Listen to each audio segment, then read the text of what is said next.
the Gauntlet, of course, and I can see what there was a very apropos name for it.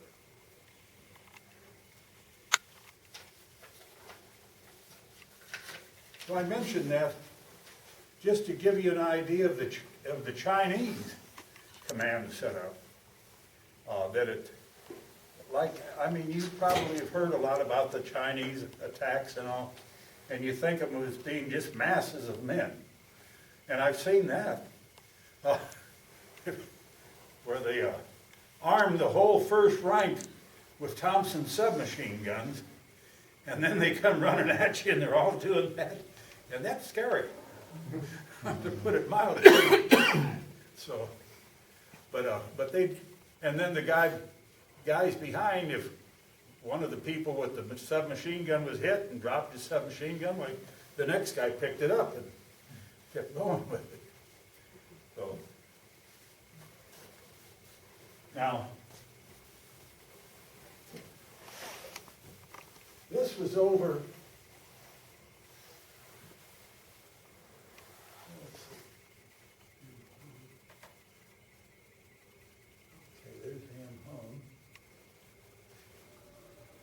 This is over in this part of Korea that I'm talking about here. Now here's Wonsan and Hamhung with the port city of Hungnam right here. And the reservoir was right in about this spot. And I want to talk about the reservoir because I think some of the worst fighting in the whole Korean War occurred up there. And the Marine Corps in particular, I'm not a Marine, I never was, but the Marine Corps in particular brought a lot of glory on themselves with the fighting that went on up there. So, Is that Chesty Puller? oh, Chesty Puller was in charge of the 1st Marines, right. He was certainly there. His 1st Marine Brigade was stationed right there at Coterie. Yeah, there's a little story that goes on with him there too. But he was a hell of a Marine, and he's almost had sainthood according to the rest of the Marines. I gave a thing very similar to this one at Camp Lejeune to a whole Marine battalion that was just back from Afghanistan. They were all combat veterans. Boy, I mean, you don't try to snow people like that. But I never had such a class. My God, those guys sit. Gotta show you. I got up there and I hadn't done this in a while, and I got up there on the platform and said, "Well, hello, Marines," and "Hoorah, sir!" The boy almost blew me right off that platform. And 400 and some of them doing that, you know. So, that made a believer out of me. And right then I thought, oh, I think this is going to be fun. And it was. But those guys, you're talking to them, and they're sitting right here like that. They're looking right in your eyes, you know. My gosh, I've never seen students in any class anywhere. Good glory.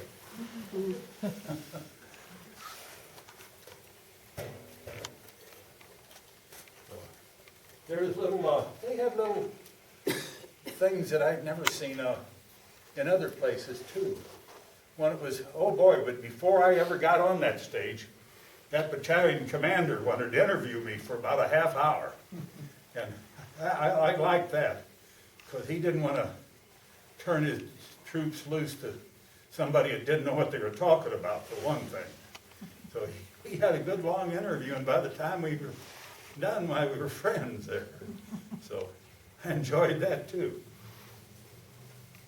But, another little thing they did, after it was all over, and I was talking to the battalion commander behind the stage there, and I saw a line of people there, and I said, why are all those guys lined up? And the battalion commander said, they want to shake hands with you.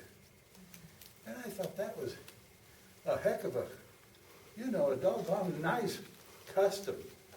And I really appreciated that. And those guys would shake hands and they'd say, "Oh, thanks for coming to talk to us." And you like that. But to get to where we were here,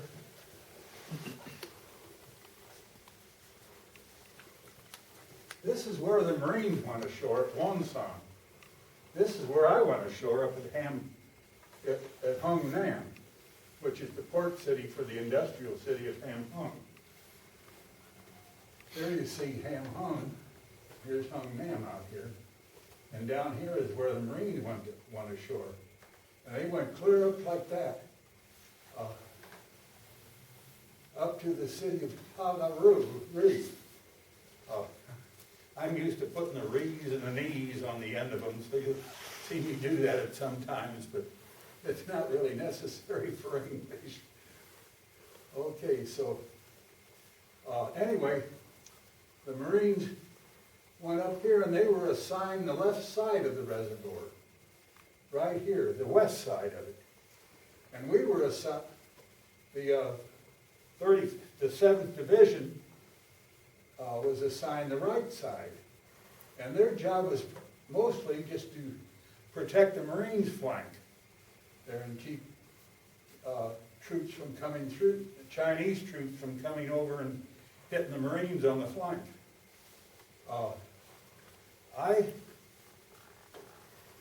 That's all so much a luck of the draw.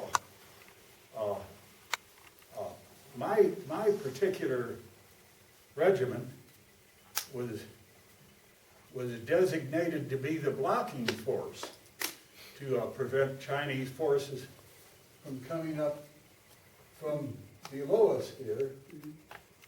So we were stationed up in here. We didn't actually get next to the reservoir. We get up on a high thing, you could see the reservoir in the distance, but we never really got that close to it. But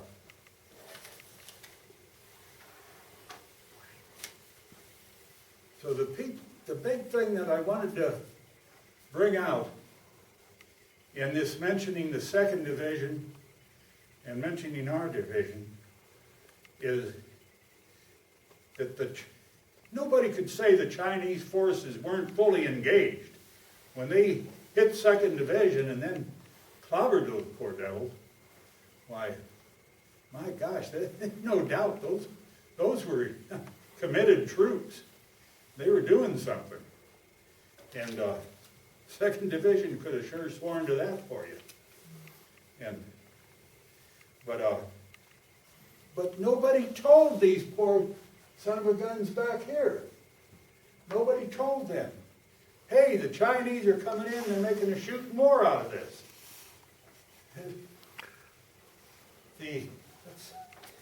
That was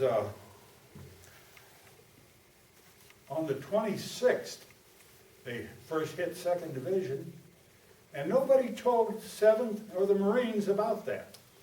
And I think that was one of the biggest failures in command I've ever seen, to not let them know the Chinese had come in. It was terrible. And but in fact, Allman, our corps commander, flew in the next day after that, and because he figured maybe our people had heard about it somehow, and he came in and wanted to tell these guys not to worry about that. It was just probably some Chinese divisions that had been overrun and they were making their way back north. That's actually his words. That's what he told them. That's ridiculous, you know. I mean, and he said, I quote, "Don't let a bunch of Chinese laundrymen run you out of here." Okay. I mean, he was the world's, the top optimist, I think. Man, he didn't see what was going to happen to his people.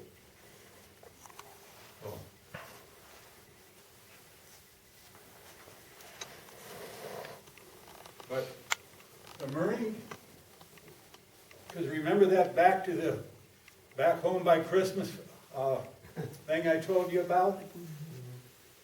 They still believed it. The top brass in the 7th Division still believed it.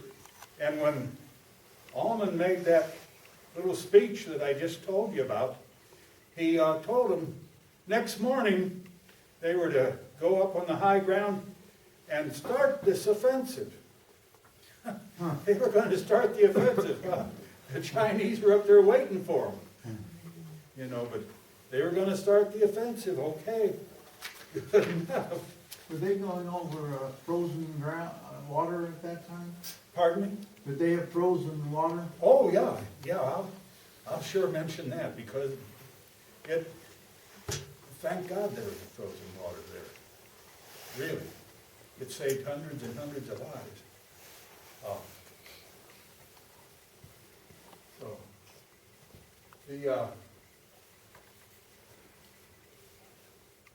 where's Coterie here?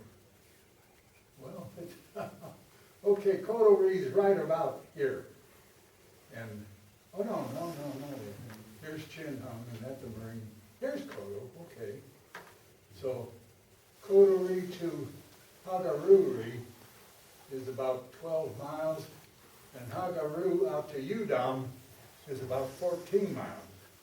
So, the Marines were instructed to get out there to Udam, spread their forces out, and assault the Chinese there. And but the Marines had one great thing going for them. One really great thing. And that was their commander, General O.D. Smith. Or was it O.D.? Yeah, I believe. O.P. You're right, O.P. Smith. Right, that's right.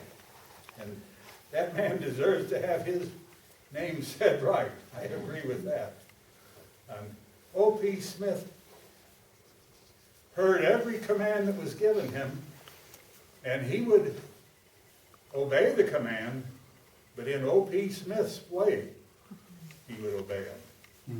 It might take him just an extra day to get his troops just where they were wanted, you know, and I think he just saved a bunch of lives by doing that. And as it was, so his people up at Udam were not quite ready to go into the offensive yet. And the Chinese were, unfortunately.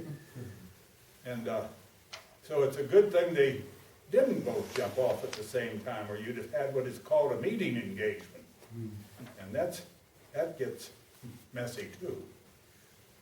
So, at any rate, the Chinese immediately after that put Coterie where Chesty Puller and his first Marines were, and Hagaru. Chesty had some troops out there too. And the 5th and 7th Marines were up there at Udam, spread out in that area. Like I say, they were supposedly waiting to start their offensive. But I really believe that General Smith knew it was never going to come off, because I think he had some better intelligence going for him than the Corps commander did, General Allman. I think General Smith was way ahead of himself, and he knew what was going to happen there, and it happened. But like I say, he did that despite not being given all the information by General Allman. General Allman should have told him the Chinese are attacking 2nd Division in force, but they didn't. He didn't tell them that. But they found it out, of course, when they started getting the same thing.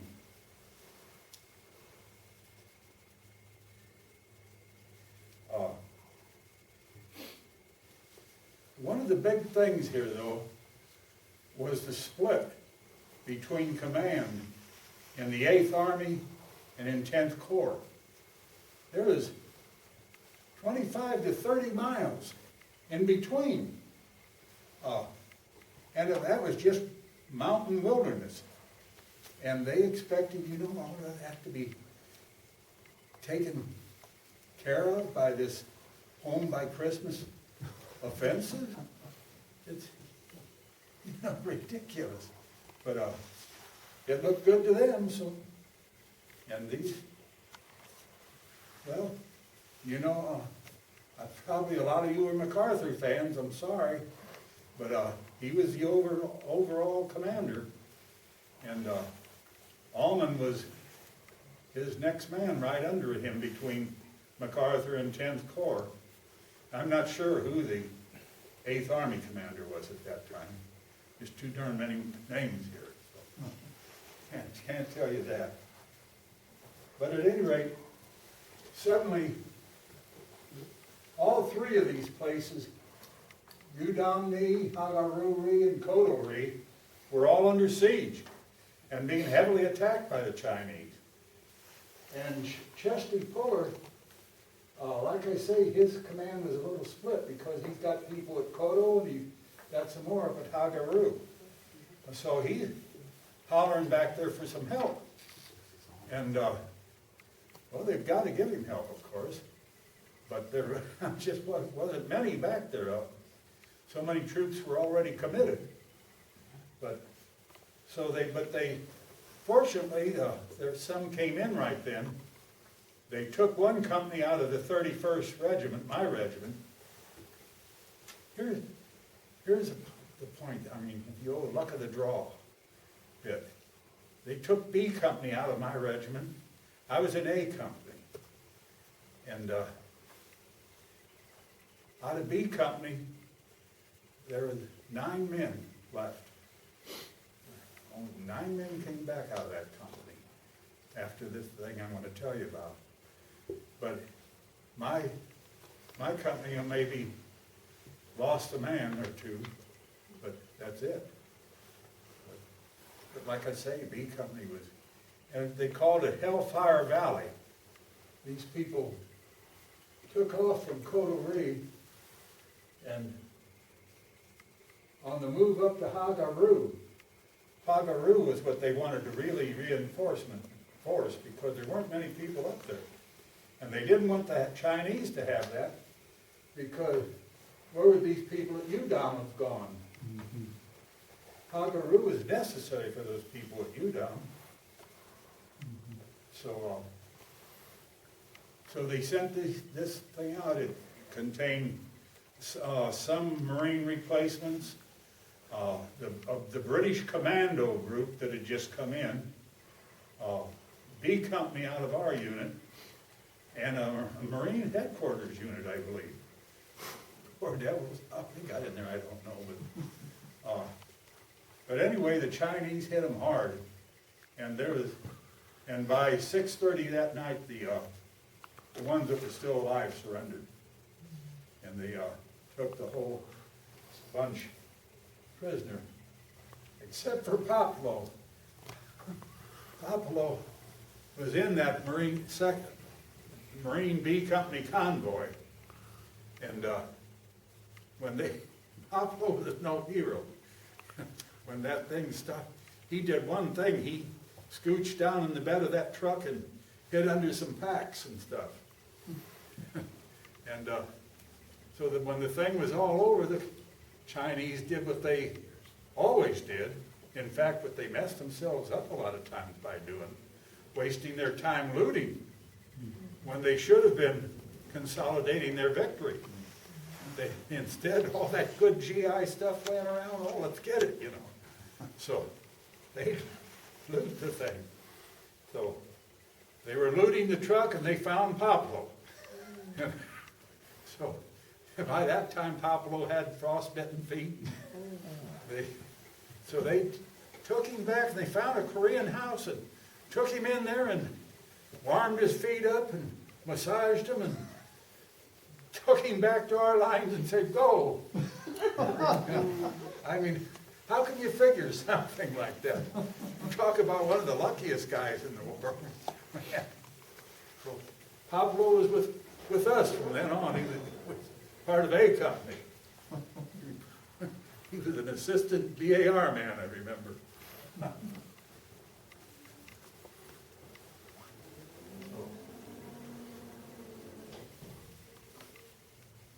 So, part of that convoy, this was Operation Drysdale, they called it.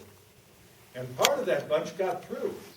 About 16 tanks and, a whole string of trucks with a lot of supplies and all, did manage to get through up to Hagaru.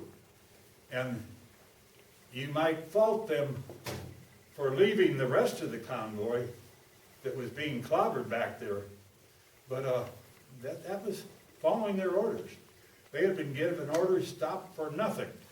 They said, go on, we've got to have this equipment, supplies, and ammunition up there at Hagaru. So they kept going. And the whole rest of them were all, well, the ones that were still alive were captured.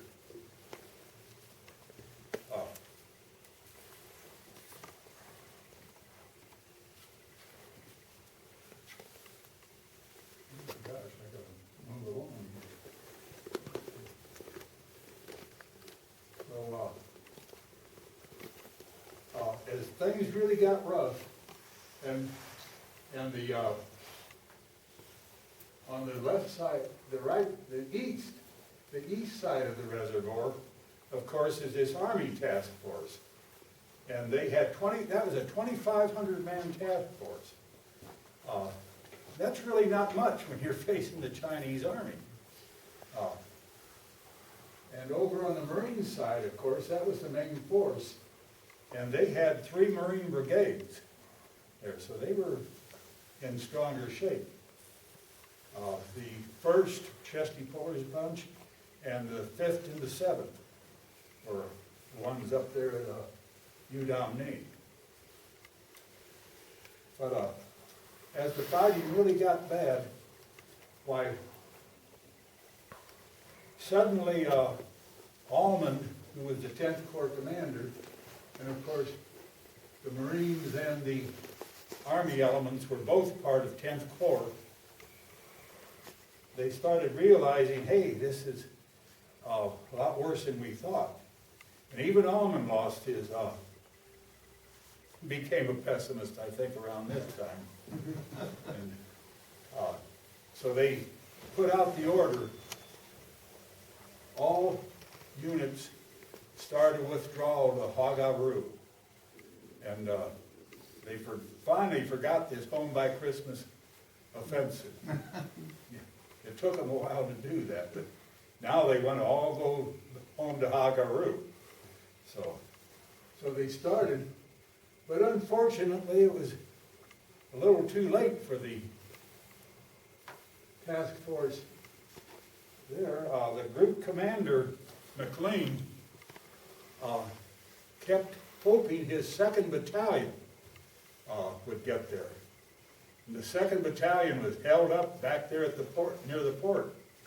But finally, the 2nd Battalion did get turned loose, and they were on their way, and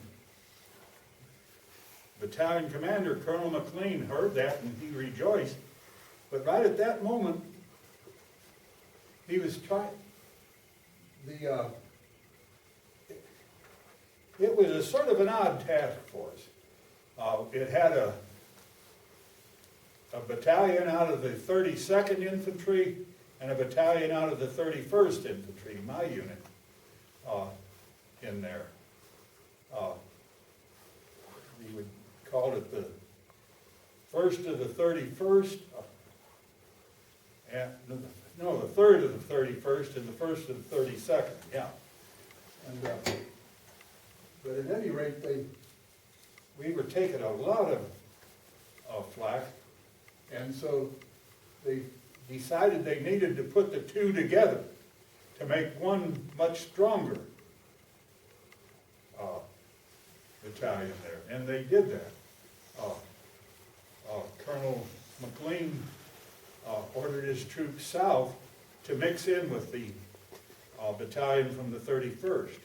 And they did that, but as they were doing that, McLean looked and he saw the troops from the 31st opening fire in a different direction.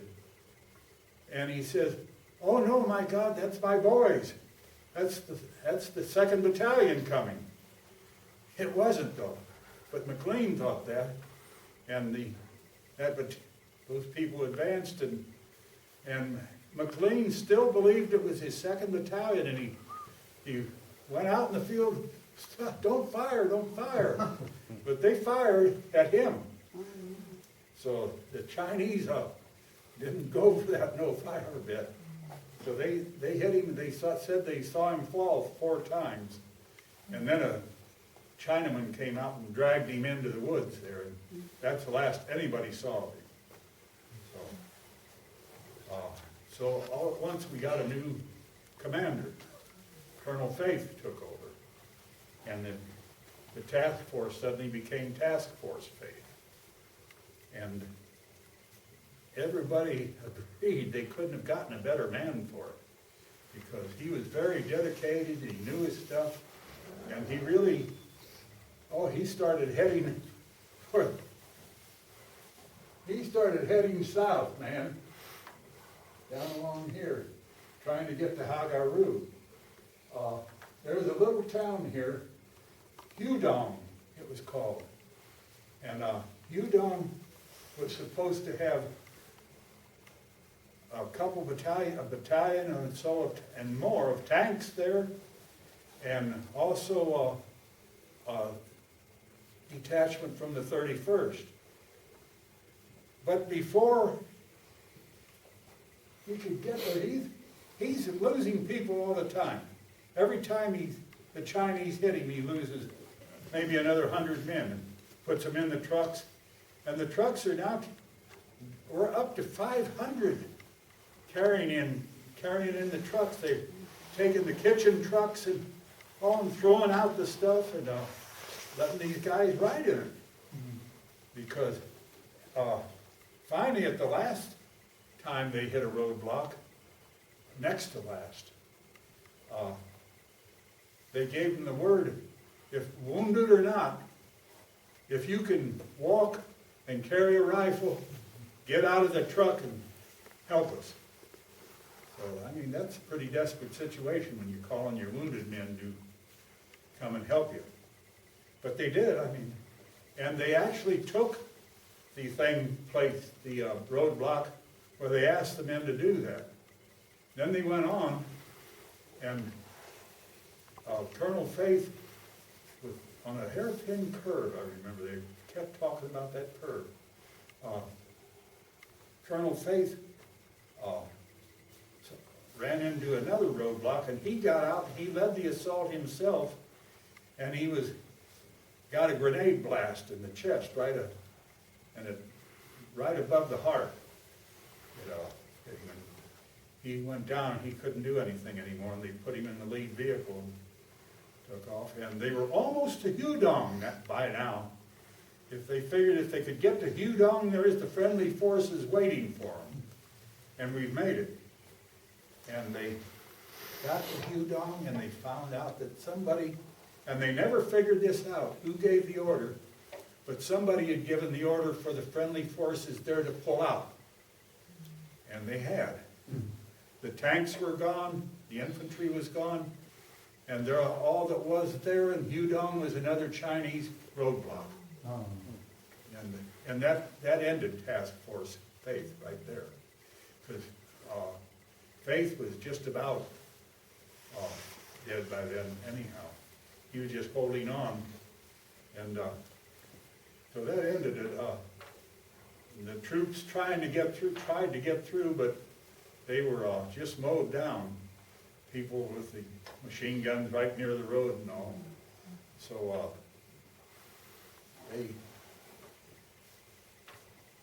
there's nothing to do but the trucks trying to get through the block were crashing into each other. And by now like I say, they had over 500 people in those wounded people in those trucks. And I won't go into what the Chinese did to a lot of those trucks with the wounded in them, but it wasn't good. very brutal. And, you know, and you compare that with what happened to Poplo, and it's so different, you know, you don't know how to evaluate them or anything in a way like that.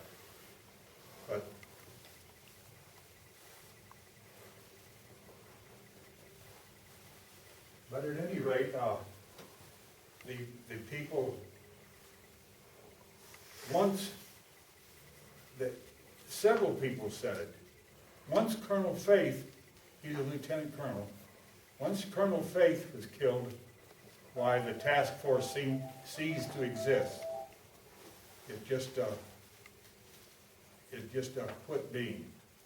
And the people in it, when they couldn't get through at Hudong, and Hudong turned out to be occupied by the Chinese too, while the people were bailing out of the trucks, the ones that were still able, and some cases, the ones that weren't still able were getting out of the trucks too, and they all took off toward the reservoir.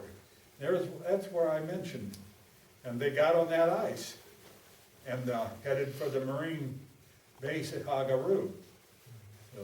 Because Hagaru was right near it, right at the very end of the reservoir, so they could get on that ice and go right down there.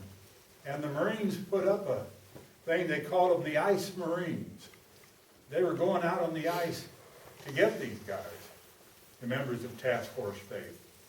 And they got, I think, 350 GIs were taken off the ice there. So they got into the Marine base at Hagaru and were saved. And O.P. Smith had the sense. That guy, he did everything right, I could see. He had constructed an emergency airstrip at Hagaru. And they flew out a tremendous number of people.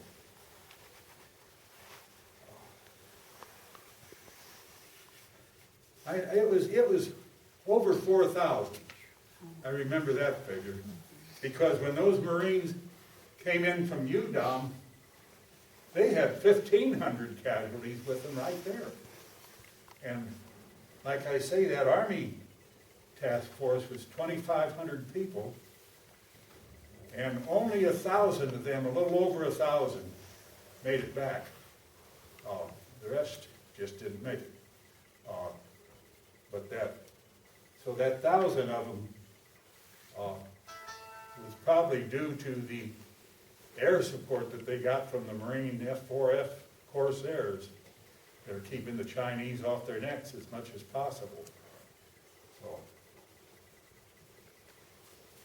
there was one bad mistake. It's bound to happen in places like that.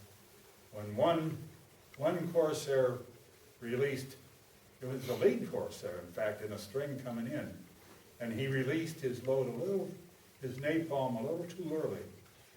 And unfortunately, 12 GIs got that, and they were hollering for people to shoot them, and nobody would do that, of course. That's be awful hard to do. But just to, but at any rate, there are 385 left out of that 2,500 that were able-bodied. And they put them in with the first element of the 7th Marines that were leading out of Hagaru, heading toward Kodo. And there they started the march to the sea, of course. I won't go into all the details on that because I'm running out of time here. But like I say, at least the Army was, they had 1,500 miscellaneous Army troops, yeah. When they say miscellaneous, I mean they've got the clerks, the people, the cooks, the people that weren't up on the front, that were in the back, they collected them all and made a little regiment out of them. And they were using them quite a bit, something like 1,500 of them. So I'll kind of cut it down. The thing went out of Kodori And here, just a few miles down the road from Coterie, you've probably seen things about this March to the Sea and the Marines. Just a few miles down from Coterie, there is a 1,500-foot chasm with a bridge over it. And naturally, if you were the Chinese, what would you do? Blow that bridge, of course. And there is no other way out of this place. You had to have that road. So talk about inter-service cooperation. Man, there was some there, because they had to, if they didn't have that bridge, they'd have to leave all their trucks, their tanks, their dead, people like that behind. But instead, like I say, they did something that had never been done before. They contacted the engineers, and the engineers built 8 sections of a treadway bridge. And because the gap was only something like 18 and 20 feet, something like that. And they figured they could bridge that. So they built 8 sections of that thing. And then the Air Force built the biggest parachutes ever made. And the first ones didn't do the things, they tried it with collapse, and they didn't have time to do it again. So they made the biggest parachutes that had ever been made and hooked them up to these bridge sections. And by gosh, they worked. And one of them fell into Chinese hands, and one of them was busted up and destroyed upon landing. But 6 of them were good, and it turned out that 6 is just exactly what they needed. So for once, they really had the luck going for them there. And they actually got that treadway bridge built. And then the first vehicle out on it went through some wood in the middle of it, and everybody, But they got an old experienced guy out there, and he got that thing over. And the trouble was they didn't have all the treadways on the bridge set at the right distance. So they worked that again and got over with that thing. And the Jeeps had about 2 inches to spare on that. And they had to take them over with a flashlight going there. But they got them over, by gosh.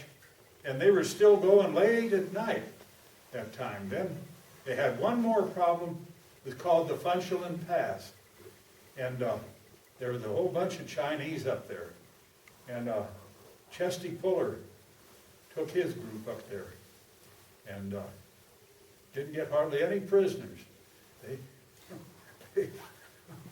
Chinese had a terrible casualty rate up there. Anyway, that finished that fight, and then they managed to get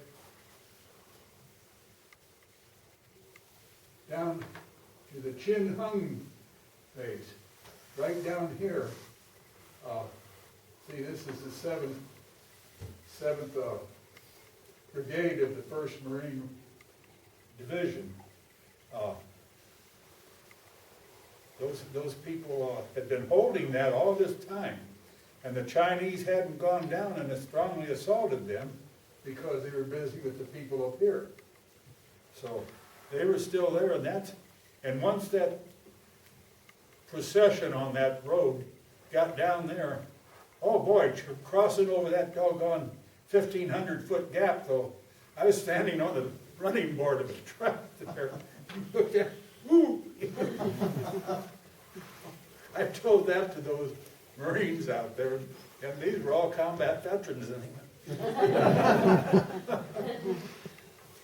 So we got down there, and they got us out. And I'll tell you, one of the saddest things I ever saw in Korea. Well, there are 2 sad things down there. The Marine Cemetery there. But I thought the absolute saddest thing I saw was when we got down there, they had all these mess tents for our regiment lined up. Everything from A, B, C, D, E, all the tents. They were all blazing with light and heat and good smells. And there are guys, oh, welcome back, you know, we're glad you made it.